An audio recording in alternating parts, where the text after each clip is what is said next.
সর্বোচ্চ পর্যায়ে নেতৃবৃন্দকে যথাযথভাবে অবহিত করে রাখা হয়েছে। কাজে ওনার চিকিৎসার ব্যাপারে বিভিন্ন ধরনের সোশ্যাল মিডিয়াতে, আমি তো সোশ্যাল মিডিয়া দেখার সুযোগ হয় না, আমি দেখিও না, কিন্তু কোনো সময় অনেক গুজব শোনা যাচ্ছে বা অনেকে বেড়ায়।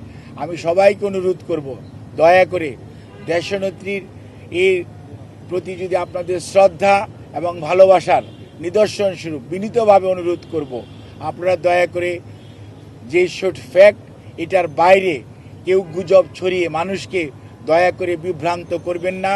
এবং শুধুমাত্র আল্লাহ রাব্বুল আলামিনের কাছে দোয়া করেন, আল্লাহর অশেষ সহমতে সব সময় উনি এসছেও প্রতিকূল অবস্থা থেকে আল্লাহ ওনাকে সুস্থ করেছেন। আপনাদের সবার দোয়ায় আমরাও এবার এবং মেডিকেল বোর্ড অত্যন্ত আশাবাদী যে এবারও ওনার যে শারীরিক জটিলতা, এটা থেকে আপনাদের দোয়া এবং আল্লাহর অশেষ মেহেরবানিতে ইনশাআল্লাহ দেশনেত্রী বেগম খালেদা জিয়া সুস্থ হবেন।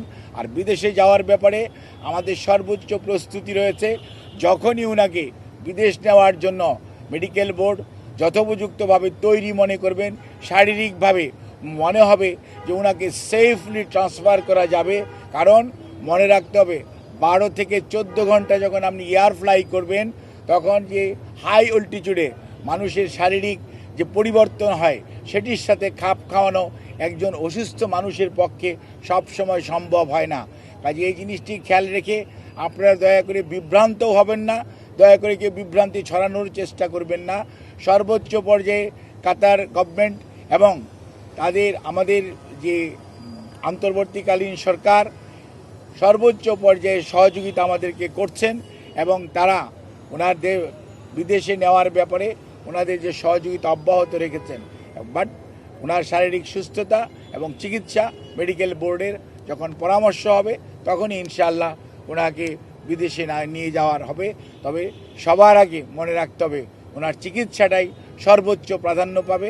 সেই জন্যই ওনাকে চিকিৎসার জন্যই এখানকার হাসপাতালের কর্তৃপক্ষ এবং সেই সাথে কর্মরত সকল পর্যায়ের স্টাফস যারা ওনার চিকিৎসার সাথে সম্পৃক্ত, যারা চিকিৎসার সাথে সম্পৃক্ত না, সবাই সহযোগিতা করছেন।